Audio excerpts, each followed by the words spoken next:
Dans cette vidéo, nous allons créer un agent IA qui aura pour rôle de faire de la veille sur un secteur défini en 100% automatique.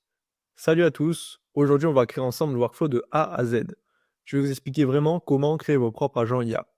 Pour rappel, pour ceux qui ne savent pas, un agent IA, c'est un programme informatique qui peut accomplir des tâches spécifiques en automatique. Par exemple, on prend une IA qui répond à une question, elle va consulter une base de données, elle va faire par exemple des actions dans un CRM, et ensuite elle va envoyer un mail. Tout ce flux d'automatisation. On va utiliser ce principe d'agent IA pour créer une newsletter 100% automatique. Donc le workflow d'aujourd'hui, il a pour objectif d'envoyer un mail tous les jours à 8 heures. Donc c'est une newsletter, comme je l'ai dit, sur les dernières actualités sur l'intelligence artificielle, par exemple. Cette newsletter, nous, chez Lazy, on l'a déjà mis en place et on l'envoie à nos équipes tous les matins pour leur permettre d'être au courant des dernières nouveautés. Petite parenthèse pour préciser que chez Lazy, on est spécialisé dans l'automatisation et l'intelligence artificielle, donc n'hésitez pas à prendre rendez-vous dans notre calendrier. On a mis le lien dans la description de la vidéo de YouTube. Donc allez-y, on pourra échanger sur ce sujet et potentiellement vous former ou vous accompagner. Donc on ne perd pas de temps et on se retrouve directement sur l'outil N8N. C'est un super outil open source qui permet de combiner l'automatisation et l'intelligence artificielle de manière très ludique et très complète. Donc on va direct commencer le workflow. Donc comme vous le savez, dans un flux d'automatisation, on commence toujours un flux, un workflow par, un trigger, donc ce qui va déclencher, le workflow. Donc là, en l'occurrence, comme c'est une newsletter qu'on va envoyer tous les jours, à 8 heures, on va mettre un schedule trigger, désolé pour l'accent. Hop. Donc là, je veux qu'elle commence tous les jours, hop, je vais régler l'heure. Comme il y a du décalage entre l'heure qui est affichée dans N8N et l'heure, française, je vais mettre 2 AM. Voilà.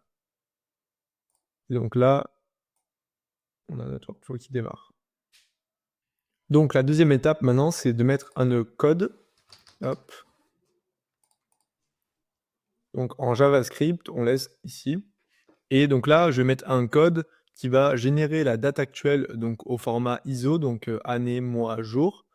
Et cette date, elle sera utilisée pour filtrer les actualités du jour dans les étapes suivantes. Vous allez voir, vous allez comprendre. Donc le code, j'ai déjà préparé parce qu'on avait déjà construit le workflow. Hop.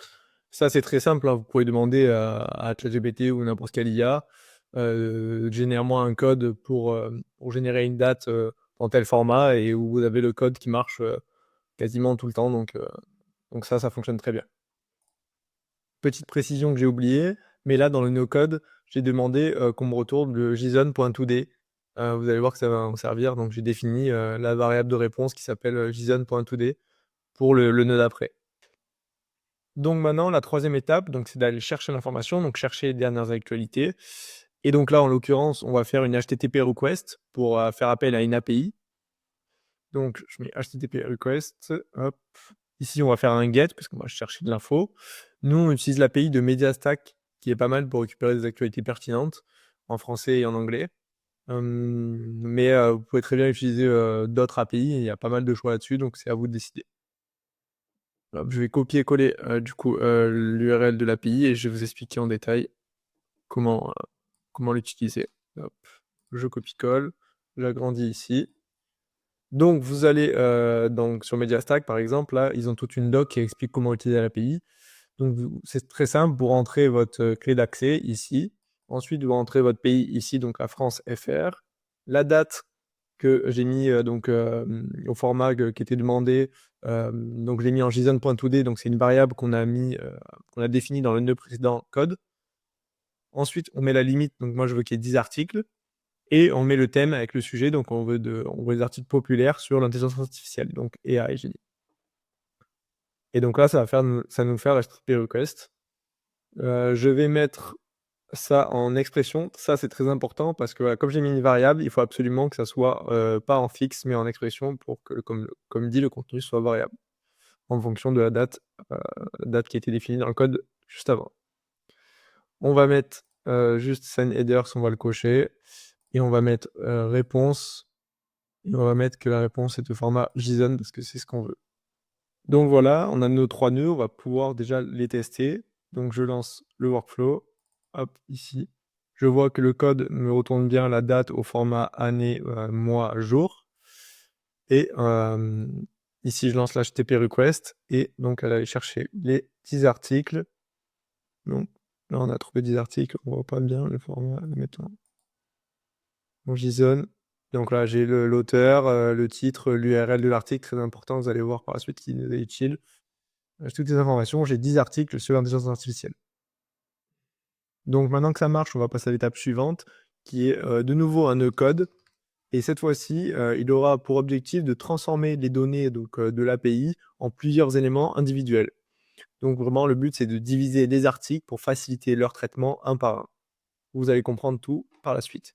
Donc une nouvelle fois, là, on demande à ChatGPT de nous faire le code, pour ce nœud et donc là, il le fait très bien. Hop, je copie-colle le code et donc je peux de nouveau tester. Donc je lance les 4 actions, hop et là, on voit qu'il a découpé en 10 items séparés, alors que tout à l'heure, j'avais un seul item, comme vous pouvez le voir ici. Donc là, il a découpé en 10 articles indépendamment pour mieux les traiter par la suite. La 4e étape, du coup, c'est de mettre un nœud split out qui va nous permettre de traiter, les URL, une par une. Donc là, on met URL parce que c'est le JSON qu'on a eu juste avant, je vais vous expliquer, je vais vous montrer ça et on veut qu'il nous sorte un JSON.url aussi, mais tout en séparant. Vous allez comprendre, c'est pas très clair là peut-être, mais je vais lancer le workflow, vous allez comprendre. Donc là, ici, on a chopé 10 articles qui sont dans un seul item. Ici, on sépare les articles en 10 items différents. Maintenant, ici, on va récupérer toutes les URL, toujours en 10 items différents. Voilà, j'ai récupéré que les URL. Et dans le nœud suivant, on va récupérer tout le contenu HTML, les articles, via leur URL. Donc voilà à quoi ça sert. Donc juste après, je mets un nœud HTTP request, ici, et donc on va get le json.url qu'on a eu juste avant. Donc c'est le... voilà, je le mets en expression, toujours parce que c'est une variable, et là, j'ai pas d'autres paramètres à faire. Donc voilà, on a récupéré le contenu des URL. Donc là, hop, je vais vous le montrer. Ça bug un peu parce que il y a pas mal de contenu. Et donc là, on a tout le contenu URL, le contenu HTML, pardon, des 10 URL. Donc maintenant, la 7e étape, c'est de mettre de nouveau un nœud code. Hop. Cette fois-ci, ce nœud, il aura pour rôle de nettoyer donc l'HTML pour extraire uniquement le texte. Donc, on va supprimer les balises HTML et conserver que le texte utile pour les résumer. Donc, une nouvelle fois, on demande à ChatGPT, par exemple, de nous faire le code pour cette action et il le fait très bien. Donc, je copie-colle le code. Hop. Pardon. Là, la particularité, c'est que comme on a 10 items à chaque fois et qu'on va vouloir tous les faire un par un, on va mettre runs once for each item pour qu'il le fasse un par un et qu'on obtienne toujours 10 items. Donc maintenant, on va de nouveau tester le workflow. Hop, hop, hop. Et vous voyez qu'on a bien 10 items et que donc là, le contenu HTML, il est complètement nettoyé. Donc on n'a plus les balises, tout ça, comparé à là où on avait toutes les... Hop, si je montre, on avait tout ce qui est... hop, hop, allez, ça charge. On avait voilà, doc type, voilà, tout ça. Head, title, tout ça. Et donc là, on a tout nettoyé avec ce code pour obtenir vraiment que le texte et que ce qui est pertinent. Là, pour le prochain nœud, on va enfin pouvoir utiliser de l'intelligence artificielle. Et donc, on va utiliser le nœud AI Agents. Hop. Donc, vous allez voir que ce nœud, il est hyper intéressant. On va pouvoir faire pas mal de choses avec. Donc, on le laisse en Tools Agent parce qu'on va lui connecter des outils. Vous allez voir pourquoi. On va définir un prompt et un système message. Pour ça, je vous conseille d'utiliser des GPT. Donc dans ChatGPT, il y a des GPT spéciales pour faire des bons prompts. Donc vous lui donnez le contexte, vous lui expliquez la situation, il va vous faire vraiment un prompt qui est vraiment pas mal. Et ensuite, vous allez faire des tests, vous allez un peu le retravailler et vous arriverez à quelque chose de vraiment performant. Donc ici, moi, le prompt, il est déjà préparé. Je vais le copier-coller. Hop, hop, hop. Je vais copier-coller, je vais mettre en expression parce qu'il y a une variable. Donc là, la variable, on lui donne les articles, évidemment. Il faut lui donner le contenu des articles. Donc c'est json.content. On lui donne un tas d'instructions. Et pareil sur le système message pour vraiment insister sur certaines instructions. Je vais lui redonner de l'information. Hop. Tac. Et là, je peux laisser en fixe parce qu'il n'y a pas de variable. Je vais juste renommer là, j'ai un IA, je vais l'appeler Zach parce que c'est comme ça que notre newsletter, enfin, que notre newsletter IA s'appelle. Hop, voilà, Zach IA. Et je coche ce bouton que je vous expliquais par la suite. Donc cet agent IA, vous voyez qu'on a besoin de lui mettre un chat modèle. Donc avec Aniten, ce qu'il y a de bien, c'est qu'on a accès à vraiment à tous les modèles. Donc on peut mettre du OpenAI, du Llama, du Mistral, du Grok, du Gemini, tout ce que vous voulez. Donc là, vous mettez le modèle de votre choix. Nous, on utilise Azure OpenAI pour la confidentialité et la sécurité des données. Donc je vais mettre, hop, le modèle. Donc il me semble que c'est le credential, c'est celui-là, ouais. Hop. Et là, nous, en modèle, on utilise le GPT-4o mini. Pourquoi? Parce qu'il a des coûts très, très, très faibles. Et donc, pour ce genre de tâches, comme on n'a pas besoin d'agents super puissants, on n'a pas besoin d'un gros modèle de langage, utiliser GPT-4o mini, c'est vraiment très intéressant et très rentable. Donc voilà, je connecte un chat modèle. La mémoire, j'en ai pas besoin, parce qu'il n'a pas besoin de mémoire ici. Je vais les connecter à un tool. Je vais connecter le tool Wikipédia. Alors, le tool Wikipédia, c'est un tool natif dans Aniten, qui va permettre à l'agent IA de faire des recherches sur Wikipédia. Pourquoi cela? Parce que voilà, dans le système message et dans le prompt, je lui ai dit que si les articles manquaient d'informations, l'agent IA pouvait prendre la décision de faire des recherches sur Wikipédia pour complémenter les articles. Et donc là, je mets le tool Wikipédia à disposition. Ensuite, je vais le connecter à un output parser. Un output parser, c'est ce qui va permettre de contrôler le format de sortie de la réponse de l'agent d'IA. Donc, comme vous le voyez ici, j'ai coché voilà, require specific output format. Donc, c'est parce qu'on veut un output spécifique. Donc, je vais mettre auto-fixing output. Ça me permet de fixer automatiquement l'output qu'on veut. Et connecte le structure output parser pour qu'il me sorte un output en JSON spécifique. Donc, je vais copier-coller. Hop. Je veux que son output, vous allez le voir dans l'exemple quand je vais lancer le workflow, mais il commence par summary. Et donc là, vous voyez que j'ai besoin de connecter un chat modèle aussi pour faire cette action d'auto-fixing output.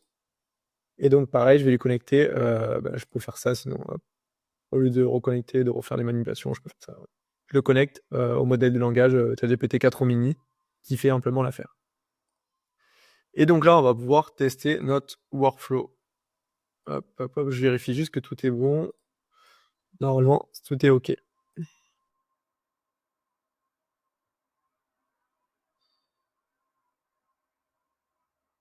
Donc là, les agents de travail, on voit qu'il utilise le modèle de langage évidemment, le tool Wikipédia et à chaque fois l'auto-fixing output qui est nécessaire. Et vous allez comprendre à quoi ça sert derrière. Un peu long parce qu'il y a 10 articles à traiter. Hop, et on voit qu'on a bien 10 items, donc pour 10 articles, et qui nous a fait les résumés. Donc je vais mettre sous forme de schéma. Voilà, là on a les 10 items. Là, c'en est un. Voilà, il a fait un résumé d'un article. Là, voilà, vous voyez qu'il y a tous les articles. Des fois, il a mis aucune information à traiter. Ça veut dire ça que dans l'HTTP request, on n'a pas réussi à récupérer le contenu HTML du site. Et donc, sur les 10 articles, des fois, on va en avoir que 8. Voilà. Donc maintenant, la prochaine étape, c'est de mettre un nœud aggregate. Donc, vous allez vite comprendre ce que c'est. Hop, ça a bugué.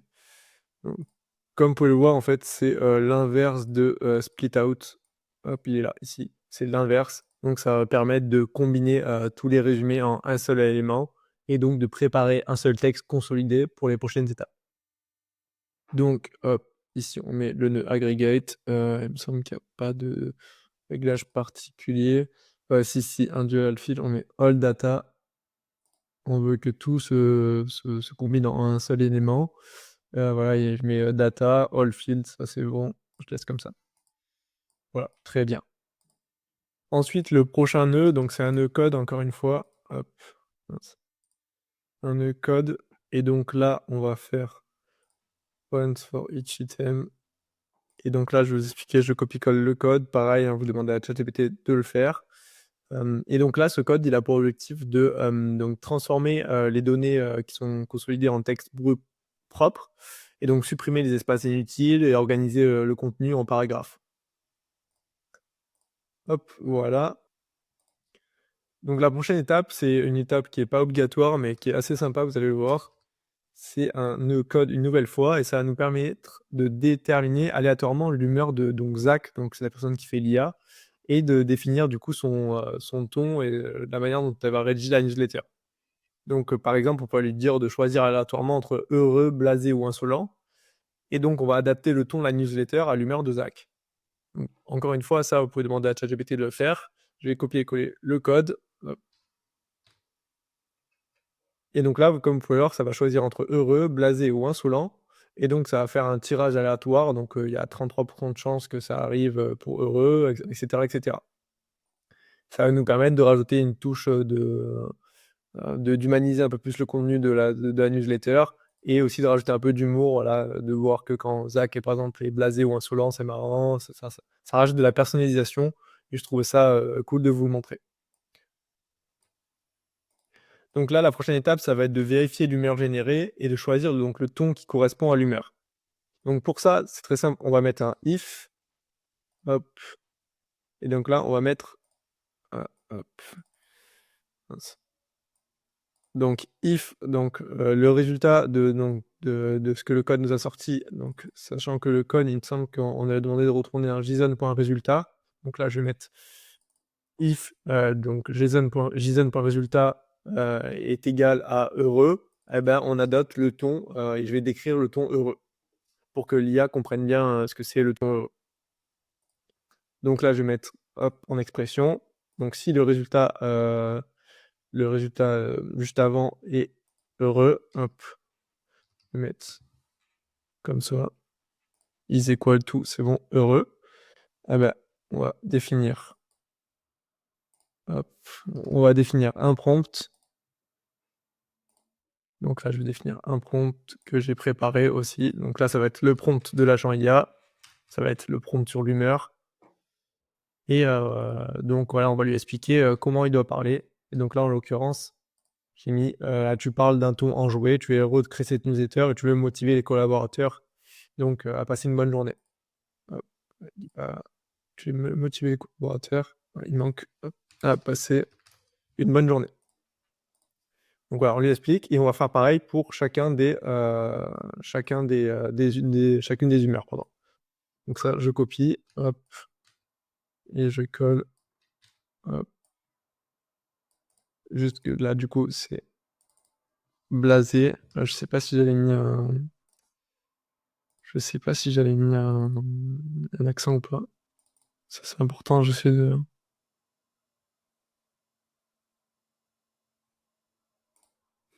hop, alors je vais vérifier. Ouais, j'avais mis un accent, donc je vais mettre blasé, tac. Si, OK et là, je vais mettre, on a mis insolent, insolent, voilà. Là, je vais définir les prompts. Je connecte et donc là, pour le prompt blasé, pareil, je l'ai préparé, je le copie-colle.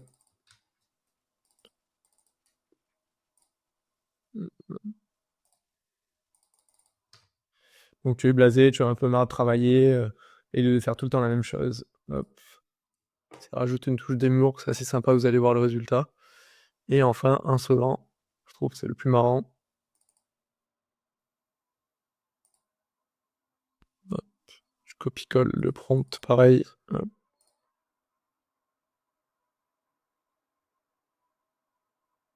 Ah, ça bug là. Ah, c'est bon. Et là donc j'ai mis, là: «Tu es insolent, tu utilises du sarcasme pour montrer que tu penses avoir plus de valeur de cette entreprise que les fondateurs, donc ils sont Tom et David». Ça, vous allez voir, ça va donner des résultats assez sympas. Hop, hop, hop et donc voilà, là on a défini, le prompt pour, l'humeur de la newsletter. C'est évidemment facultatif, mais vous imaginez qu'on peut faire plein d'autres choses comme ça ou, pour rajouter de la personnalisation. Et le prochain nœud, du coup, ça va être de nouveau un nœud code. Celui-là, il n'est pas tout le temps obligatoire, mais là, je vais le mettre. Et donc là, ça va être, hop, je le copie-colle. Et donc là, l'objectif, en fait, ça va être propager donc le prompt qu'on a défini au préalable, donc l'humeur, pour les étapes suivantes. Et ça va te permettre d'assurer la cohérence du ton dans toute la newsletter. Voilà, qu'un coup, il soit pas insolent et l'autre coup heureux. Voilà. C'est d'assurer ça et de propager à tous les flux. Vous allez voir. Hop, donc je connecte ici le nœud code. Donc maintenant, la prochaine étape, ça va être de rédiger, du coup, l'introduction de la newsletter, la conclusion et le contenu. Donc, de repasser une deuxième fois dessus et d'améliorer le contenu de la newsletter pour répondre vraiment, aux critères de pertinence et de qualité qu'on aura définis. Donc là, on va mettre 3 AI agents, donc 3 AI agents de conversation. Donc j'en mets un d'abord. Je mets en conversational agent parce que là, il aura pas de tools.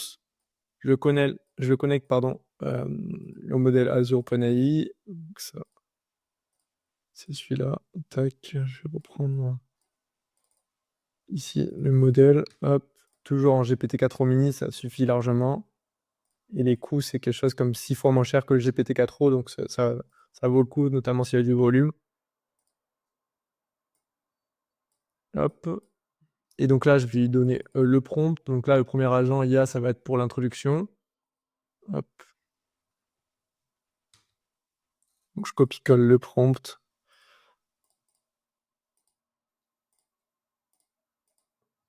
Hop, je mets en expression parce qu'évidemment, il y aura la variable. Donc là, je lui dis, tu vas m'envoyer l'introduction de la newsletter pour la date du. Et ça, c'est c'est la variable qui donne la date de départ, donc le deuxième nœud qu'on avait fait. Je lui dis donc que je t'appelle Zach, tu travailles pour la société Lazy. Rends-moi ça en tenant compte des instructions ci-dessous, pardon. Donc là, je lui donne les instructions pour faire une bonne introduction. Et je lui ai dit adapte ton vocabulaire et le ton à ton humeur. Et je lui ai donné le JSON.prompt, donc qui est l'humeur qu'on a définie au préalable ici. Donc voilà. Ensuite, je vais faire pareil. Donc là, je vais copier-coller pour gagner du temps. Je vais faire pareil pour. Mince. Ah, ok, ça veut pas. Pour la conclusion et pour. Mince. Donc ça va être la conclusion. Et ça va être le contenu de la newsletter. Donc, hop, je le connecte. Donc après, une fois qu'il fait ça, il fait ça. Et donc là, je vais donner le prompt pour la conclusion. Hop.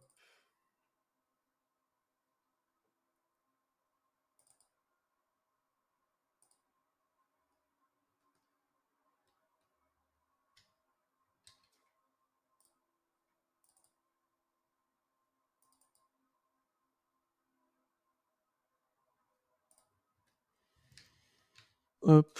Donc là, je vais donner les instructions pour la conclusion. Et je lui dis qu'il devait prendre en compte à chaque fois son humeur qu'on avait défini dans le nœud code 5. Enfin, qu'on a défini ici, mais qu'on a, comment dire,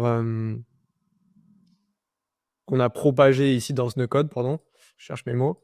Et donc là, donc le prompt, il est très simple. Je lui donne des informations pour la conclusion et je lui dis voilà, conclue, adapte ton ton en fonction de l'humeur. Et pareil pour le contenu. Hop, j'ai mon ordi qui lag. Donc je vais copier-coller le prompt. Donc voilà, là j'ai copié-collé le prompt. Là, on lui donne la newsletter. Nous, elle est dans le code numéro 3, il me semble. Donc je lui donne le texte, donc code numéro 3, donc la variable. Hop, je vais vérifier. Code numéro 3. Voilà, c'est le code où on met tout au propre, ouais, c'est ça. Donc le texte est dans le code numéro 3.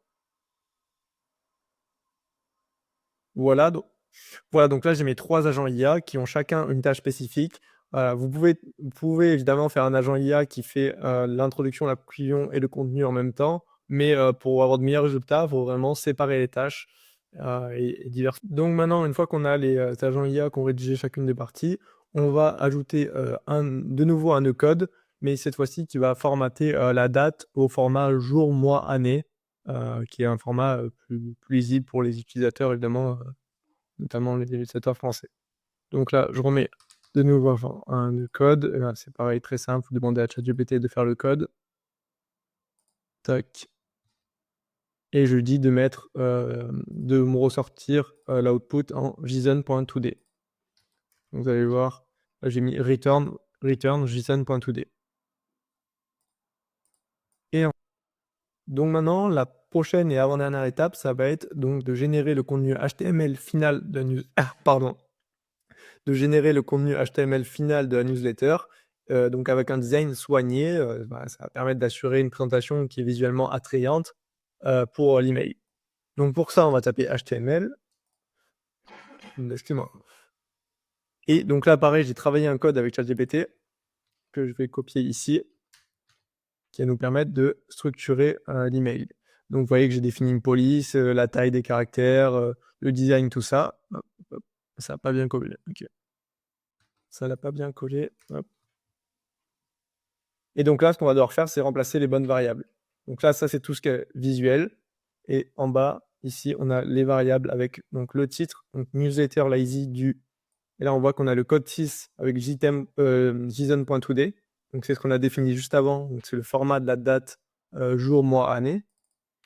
Donc comme ça, dans l'objet du mail, on va recevoir, pardon, c'est pas l'objet, dans le titre du mail, il y aura marqué la date d'aujourd'hui. On va aussi rajouter une image pour ajouter une petite touche de design. Donc vous allez voir, j'ai mis une image de robot. Donc pour ça, il faut aller sur. Moi, j'utilise Imgur, ça va permettre de publier des images qui sont publiques et de récupérer les liens pour pouvoir derrière les publier en HTML. Ensuite, donc on va mettre les 3 sections, donc l'introduction, le contenu et la conclusion. Donc l'introduction, c'est les agents, il me semble que c'est les agents. Et Jeanne tout court, il s'appelle, donc je vais le laisser. Il n'a pas de nom particulier. Hop, Insio et Agent. Là, le contenu, ça c'est par contre, ça c'est le 2 du coup. Et Agent 2. Et ici, la conclusion, c'est l'Agent 3. Il met en rouge, c'est qu'il y a une erreur. Ah non, c'est le 1 et 2, d'accord. Donc, et Agent, c'est l'introduction, et Agent 1, c'est la conclusion, et Agent 2, c'est le contenu. Ok. Donc là, je vais adapter ça dans le code. Donc j'étais où? Et agent 1, introduction. Ici, et agent 2, ça c'est la conclusion. Non, et agent 1, c'est la conclusion. Donc, ça. Donc et agent 2, c'est le contenu, pardon, je m'embrouille. Et agent 1, c'est la conclusion. Donc intro, contenu, conclusion. Voilà, c'est ça. Hop, hop, hop, hop, hop. Et voilà. Là, il y a d'autres paramètres sur l'HTML. Vous allez voir comment ça rend après. C'est assez sympa. Et j'ai mis aussi un bouton avec un call to action qui ramène vers un lien. Là, j'ai mis un lien au hasard pour avoir plus d'actualité. Voilà, donc maintenant on va pouvoir passer à la dernière étape. Et donc maintenant, la dernière étape, ça va être donc d'envoyer l'email. Donc pour ça, j'utilise le nœud Outlook. Donc je vais faire send the message. Hop, s'il est où? Il est là. Donc moi je suis déjà connecté, mais vous pouvez connecter à votre compte Microsoft Outlook. Il y a la doc, vous verrez, c'est assez simple. Donc moi je vais envoyer un message, donc par notre adresse mail générique à Lazy, c'est contact@lazy.io, donc je vais l'envoyer cette adresse mail. En objet, je vais mettre newsletter lazy du, et là je vais mettre en variable la date d'aujourd'hui. Comme ça, on peut retrouver quand on reçoit l'email où la date d'aujourd'hui est affichée. Donc pour ça, je vais copier-coller le JSON. Hop. Et pour rappel, c'est celui qu'on a défini ici. Hop, la date d'aujourd'hui qu'on a définie ici. Et là, le message, donc on va pouvoir le mettre. Là, le message, du coup, c'est le JSON.html qu'on a défini juste avant. Donc pareil, je vais le mettre en expression. Et juste pour lui informer que le contenu du message, c'est un HTML, je vais lui mettre message type et HTML. Voilà, voilà. Donc voilà, le workflow est terminé. J'ai procédé à un test et ça fonctionne. Je vais vous montrer à quoi ça ressemble. Et donc voilà, là on voit que j'ai reçu la newsletter donc du 3 janvier. Donc on voit qu'ici qu'il y a l'introduction, les articles et la conclusion. Vous voyez, j'ai mis un peu de mise en forme avec du bleu, des contours, tout ça. Bon, c'est pas la plus belle mise en forme, mais c'était pour vous montrer avec tout ce qui était possible de faire avec du HTML. Je vais vous faire un rapide récap de chacun des nœuds pour que vous compreniez toute la logique derrière. Donc ici, on retrouve le schedule trigger, donc ça va permettre de déclencher le workflow. Ensuite, on va retrouver donc le nœud code qui va nous permettre de générer la date dans un certain format, et cette date va être utilisée pour trouver les actualités du jour dans l'étape suivante. donc notamment l'étape HTTP request. Donc là, on fait appel à une API pour récupérer les actualités pertinentes. Ensuite, on a un nœud code donc, qui va transformer les données de l'API en plusieurs éléments individuels. On a un nœud split out qui va permettre de traiter chaque URL d'article séparément. Ensuite, on a un nœud de nouveau HTTP request qui va nous permettre de récupérer le contenu HTML des articles via leur URL. Ensuite, on a un nœud code qui va nous permettre de nettoyer l'HTML, de supprimer les balises et de conserver que le texte qui est utile. Ensuite, on a un agent IA qui, lui, va faire des résumés en fonction des articles pertinents et qui va les enrichir avec Wikipédia si besoin. Donc là, il met qu'il y a une erreur, mais ne vous inquiétez pas, tout a bien marché. Regardez, hop, j'ai bien l'output avec summary. On a le nœud aggregate qui va permettre de combiner tous les résumés en un seul élément. On a ensuite un nœud code qui va permettre de supprimer les espaces inutiles et d'organiser le contenu en paragraphes. En plus, on a encore un nouveau code qui va nous permettre de définir l'humeur de manière aléatoire de la newsletter. Et donc là, en fonction de l'humeur, on va définir un prompt qui va permettre d'adapter le ton de l'intelligence artificielle. Ce code, il va permettre aussi d'assurer la cohérence du ton dans toute la newsletter et de propager donc le prompt ici dans toutes les étapes suivantes. Ensuite, on a les 3 agents IA qui rédigent donc l'introduction, la conclusion et le contenu en fonction d'instructions spécifiques. On a de nouveau un nœud code pour rédiger pardon, pas pour rédiger, on a de nouveau un nœud code pour remettre la date au format classique, donc jour, mois, année. Enfin, on a un nœud HTML qui va nous permettre de faire un design soigné. Et on a, pour finir, le nœud Outlook qui va nous permettre d'envoyer l'email. Voilà, la vidéo touche à sa fin. J'espère que j'ai été clair dans les explications. N'hésitez pas à poser vos questions en commentaire si ce n'est pas le cas. N'hésitez pas également à laisser un like et à vous abonner à la chaîne, ça nous ferait très plaisir. Et je vous dis à bientôt.